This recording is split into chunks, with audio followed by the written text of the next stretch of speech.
looking at a multi-decade strategy and a multi-decade commitment to rebirth the fundamental systems and structures of our society.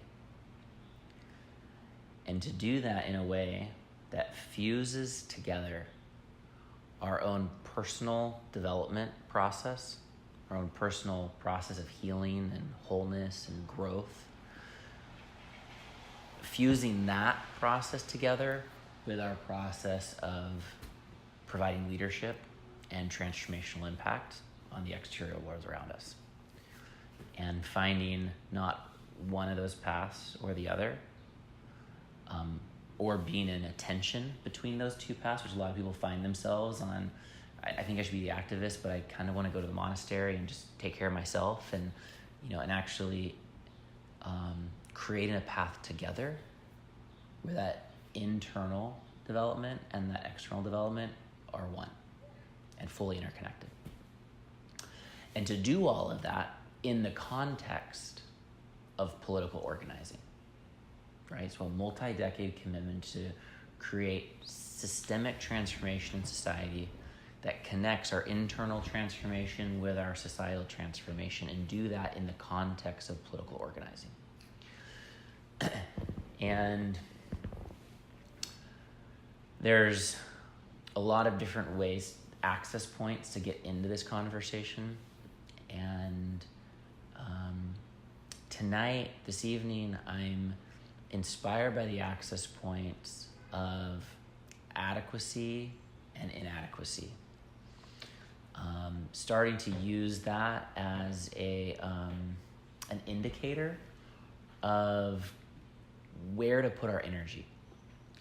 And my job tonight is not to provide an overview of the systemic challenges that we face as a national society and as a planetary species. But there are many, and I'm sure that you have your own information or your own path of understanding some of those issues, some of which have been already spoken about tonight. But you don't have to look very hard to see that there's a lot of misery in the world. And you don't have to look very hard to see that the environmental systems that support life on Earth are being compromised. And you don't have to look very hard to see that the financial systems and the political systems of this world both are designed to benefit some more than others, as well as are inherently self-terminating, meaning that it can't just kind of keep going the way that it's going. And so we find ourselves with a host of very dynamic and very in-our-face challenges. We also find ourselves at the brink of a lot of opportunities as a species.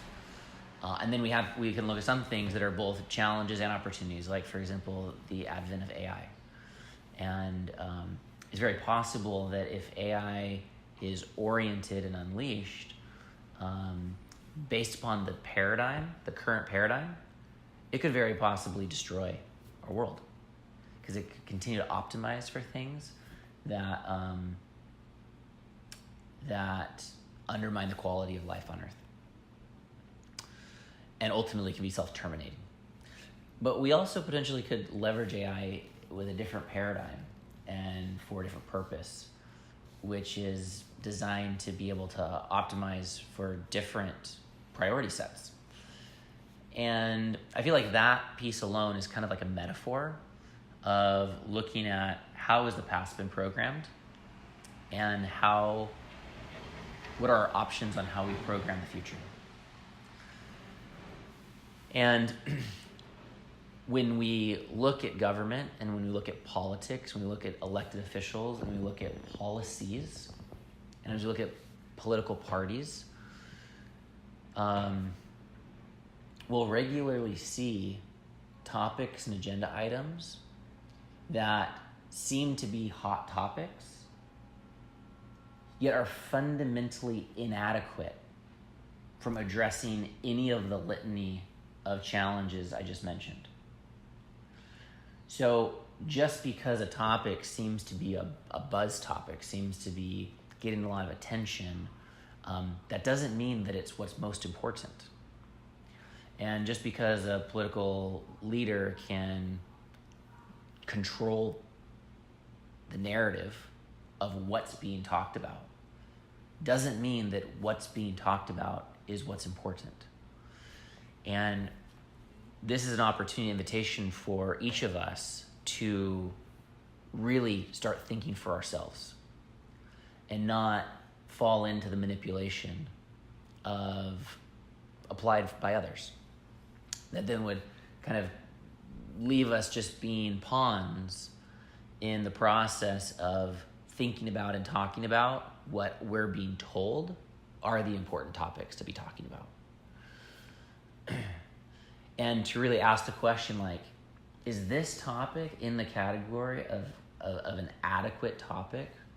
Or is the quality of thinking on this topic sufficiently adequate that if this goes right, if there's a vote yes or a vote no, that's going to result in a world that's going to work for everybody, a world that's going to potentially keep working?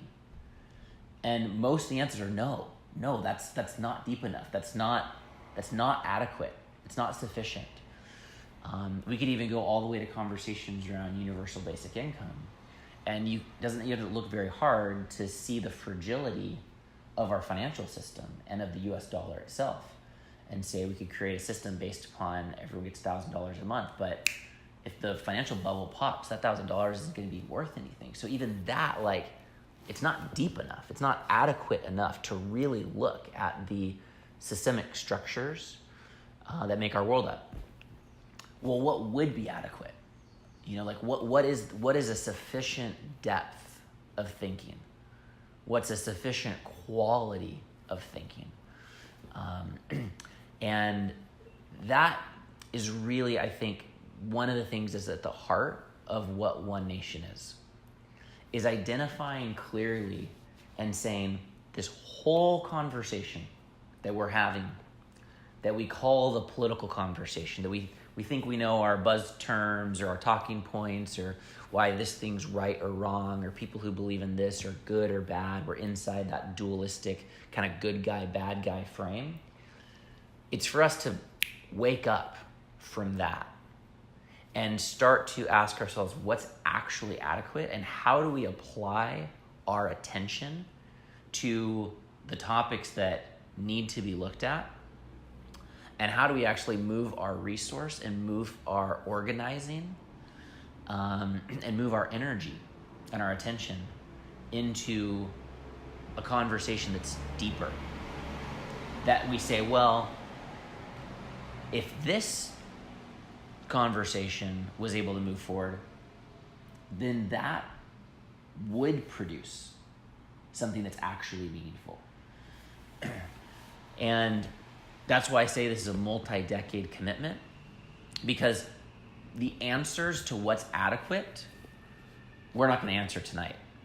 Nobody has the answers to what's adequate at an individual level, because we need to do a level of thinking that transcends any one person's ability to think. It's actually got to form new forms of collective intelligence that can do the sheer computation capacities, probably in relationship with software programs and artificial intelligence support, in order for us to be able to inventory all the lessons we've learned as a society over the last, pick your time scale, couple years, couple decades, couple hundred years, couple thousand years.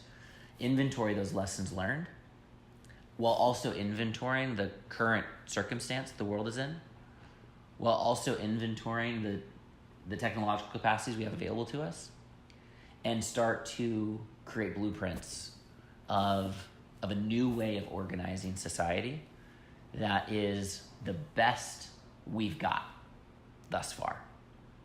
And I think that I can pay a little bit of homage to the founders of America, despite all of the inadequacies of the model and all of the inherent prejudices and discriminations inherent to those founders, and say that it seems as though they were doing their best to invent the best world possible based upon where they'd come from and based upon how things were being run in Europe.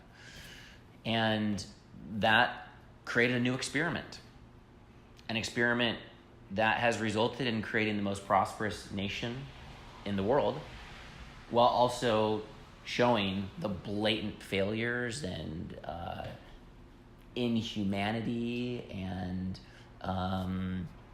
violence and oppression and domination and all those other pieces as well. But a new experiment nonetheless was commenced, and we've learned a lot since then. And it's almost as though it's time for another experiment. It's time for the next great experiment. And we are assembling together a network of people that are inspired by this and that are realizing, I want to be in the conversation that at least feels adequate. Whether or not this conversation goes all the way, at least I know I'm not just ping-ponging in a territory of political conversations that I've already pre-verified are inadequate. And I think that the notion of healing is an important notion to bring into what's at the heart of what would actually be an adequate political conversation. And one of the things that we've come to realize in this last little bit is that almost all of us are walking around with trauma from our childhood and intergenerational trauma from our past, collective traumas based upon our race or based upon our backgrounds, based upon the history of our ancestors, and that this trauma is actually keeping us in a certain grip of fear, and that fear is preventing the release of our love and our creativity. And so one of the things that I'm going to layer in as one of the components that would be, in my opinion, an adequate conversation is one that totally addresses directly how we can be able to heal as individuals from the traumas that inhabit our system and contort our interiors. I think looking at the healing between people, so the traumas that are held in communities and tribes based upon the history of America, the traumas between races within America, the white race, the Black African American race, the Native American races. We have a profound depth of atrocities that have occurred on these fronts, and therefore a great depth of trauma. Both the traumas of the persecutors and the traumas of the persecuted. And these traumas we're still living inside of them because we haven't dealt with those and healed those at a national and international level. I think the third aspect of healing that to me falls in the category of an adequate conversation isn't just a conversation around decreasing carbon emissions or increasing clean energy tech. Although I think those are very important things to look at. But even those are not, it's not an adequate conversation. That is categorically inadequate to be able to address the complexity of the environmental degradation we're experiencing. What to me is an adequate conversation is a conversation that focuses on ecological healing or ecological restoration or ecological regeneration. A conversation that focuses on the direct and rapid deacidification of the oceans, the reestablishment of coral reefs, the reestablishment of forests and rainforested areas, the regeneration of the quality of our soil and the biomes of our soil, and other elements that look at direct ecological healing and regeneration. So these are the types of things, these are the types of healings that start to help us to be able to see, well, if these things really matter and the current political narrative isn't talking about any of those things, and there's some of these topics are just beginning to penetrate this space, then how long are we going to stay talking about things that a lot of people care about, but are fundamentally inadequate to addressing the root causes of challenge that we face as a society? And what we're starting to realize and discover is that no one person has any answer to how to address any of the three things I mentioned and dozens of other things that I didn't mention. And so what's required for us to move into a position of leadership and societal rebirth is for us to improve the quality of thinking. It's that classic Einstein quote, you can't solve a problem with the same quality of thinking that created it. So what does this mean? What's a new quality of thinking? And when you look at this topic, we see that inside of it, the lower quality of thinking is this quality of thinking of opinion. And I'll use it as a technical term, which means that there's a limited perspective and an unwillingness to gain new information and a reinforcement of one idea or one perspective on a particular topic. This is how the majority of the world is framed and structured and how the political narrative plays out. It's fighting. It's us versus them. It's my opinion versus your opinion.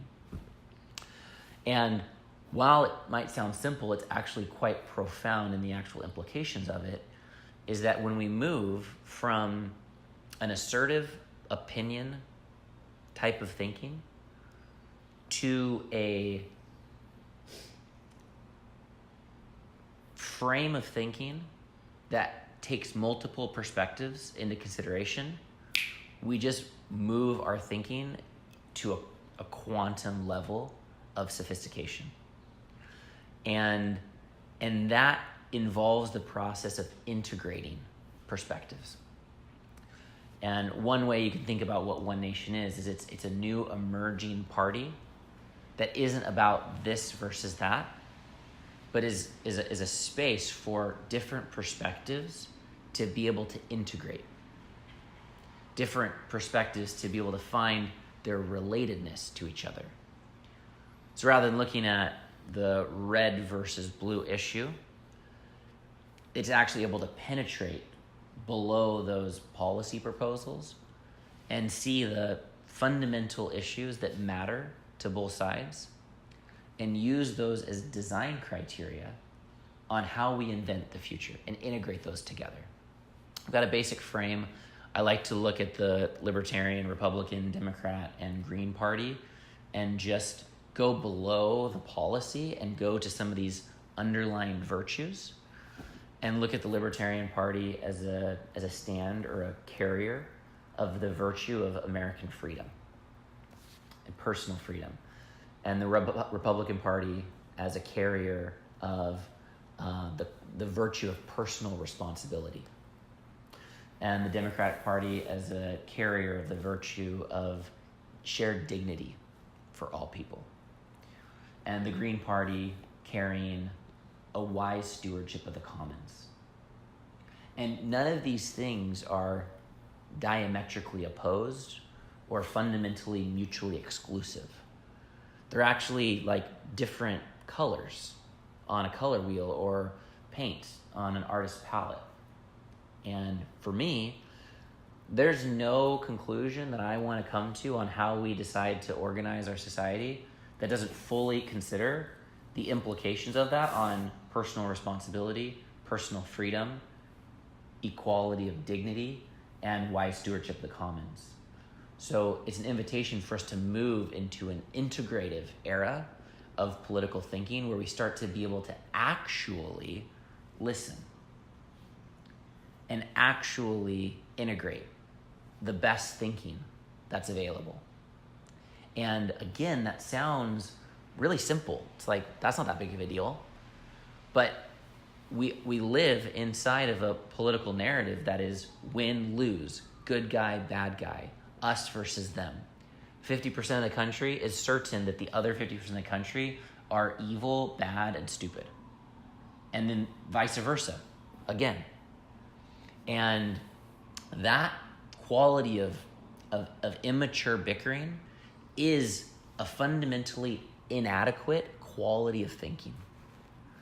And moving to a position where we're outside of those trenches and we can actually see things from a higher vantage point and realize actually everybody has validity. Actually, everybody's holding something that matters in this conversation. Actually, there's innocence and beauty represented in every different perspective. And that this emerging quality of political thinking says, I want to integrate everything that's possible to best approximate or form an all-win solution.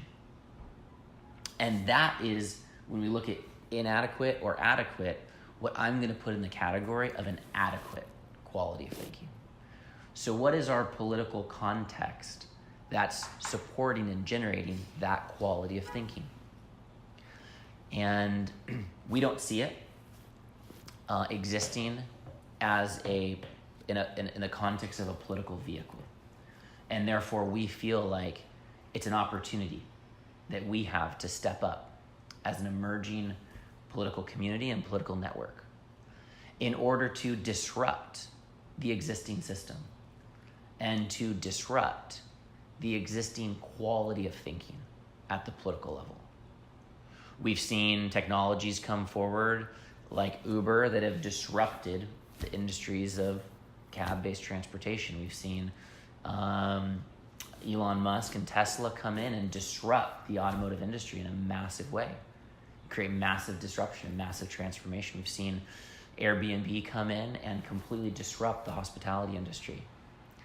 And we feel like the timing's right for something to move in to create massive disruption in the political arena.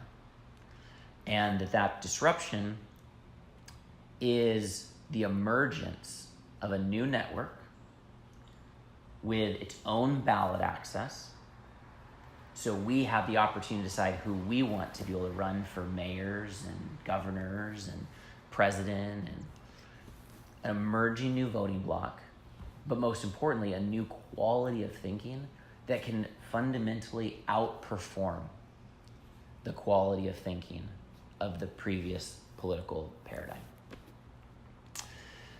And I think one of the last things that I'll say in this kind of opening share, catalyzing share, is that in order to move into this frame of thinking where we don't just get stuck in defensiveness, just like we see out in the world today, we need to grow as individuals. We actually need to rise to the occasion, to be ready to be the thinkers and the leaders of the future that don't just go with the lip service of what I'm saying, but can actually embody it in the trenches of action. And that requires each of us to go through our own developmental journey, to look at our own individual traumas, to look at our own skills in conversation and thinking, and learn how to effectively take multiple perspectives, which for most people requires training. It's a skill that many people don't have natively. To learn how to get out of opinion and into inquiry. So in the moment that we think we want to assert our opinion about something, we take a second and ask a question instead that then instigates a process of inquiry as opposed to a force of opinion, and ultimately training on the skills of how to be able to form all-win solutions and transcending the us versus them dynamics that leave us believing that there's some of people that are us and other people that are others, but actually coming to a new place of holding that we're all in this together. And so in OneNation, we're simultaneously training up those skills at the individual level while organizing at the political level, so that we can, as more election cycles go on and the network expands, start to have more people in positions of leadership that are embodying an agenda that is adequate with a thought process that's also adequate. And this isn't just like hearsay. As we're on our tour right now, we're already having people that are in positions of elected leadership signing up as members of OneNation. So that's the lowest hanging fruit to getting OneNation members into political positions of leadership, is actually recruit existing elected leaders that aren't resonating with the existing two-party platforms and inviting them to be a part of something that actually better represents their values and their vision for the future. And the second stage is to find people that are already moving towards positions of elected leadership and inviting them to be a part of a platform that is new and that is more resonant with their visions and their values.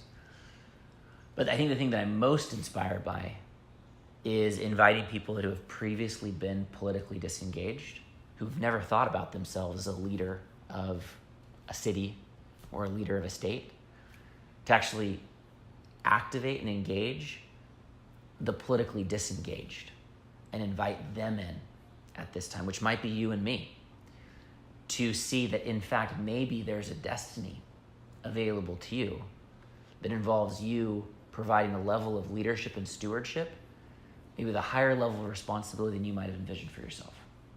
And maybe that's what's needed. Maybe that's what's possible. We are rolling this network out, this political party, over the next 18 months with a campaign that we call the All Win Rebirth campaign. It's happening right now. This is a part of the campaign. This is a very humble and modest stage where we're just sitting in living rooms with relatively small quantities of people just having these conversations face to face. But in 2020, that's going to scale up. And then we'll be leveraging the network that we've built through this type of kind of cottage style conversations in order to go public and bring that and wave that flag in front of a larger audience and find out actually how many Americans are ready to engage into a political context that isn't predicated upon us versus them political narrative dynamics, but is actually willing to and wanting to move on beyond that incessant bickering. And just from basic polls and statistics, we're seeing upwards of 70% of Americans are actually asking for a new party, asking for a new context for political organizing that essentially revolves around the principles that we're talking about here. And the vision is to move as close to 1 million members as possible over the next 18 months through media, through organizing, through events, through local chapter models, through members, potential members like those of us in the room, deciding that this matters so much that we start to actually build the network ourselves.